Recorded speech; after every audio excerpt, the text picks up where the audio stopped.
బుద్ధి లేనోడు ఎవడో మీ జెండాలు మోస్తారు కనుక ఈ వచ్చే ఎలక్షన్లో నేను విశాఖపట్నం ఎంపీగా పోటీ చేస్తున్నాను. ఆంధ్రప్రదేశ్లో మంచి ఎమ్మెల్యే క్యాండిడేట్లు జనసేన ఎలాగా 25 సీట్లకి మేము కుక్కలమా దుమ్ములేస్తే ఆ కుక్కల్లాగే అమ్ముడుపోయారు. 25 సీట్లకి టీడీపీకి అమ్ముడుపోయాడు.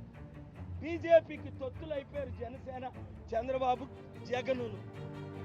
బుద్ధి లేనోడు ఎవడో మీ జెండాలు మోస్తారు కనుక ఈ వచ్చే ఎలక్షన్లో నేను విశాఖపట్నం ఎంపీగా పోటీ చేస్తున్నాను. ఆంధ్రప్రదేశ్లో మంచి ఎమ్మెల్యే క్యాండిడేట్లు జనసేన ఎలాగా 25 సీట్లకి మేము కుక్కలమా దుమ్ములేస్తే ఆ కుక్కల్లాగే అమ్ముడుపోయారు.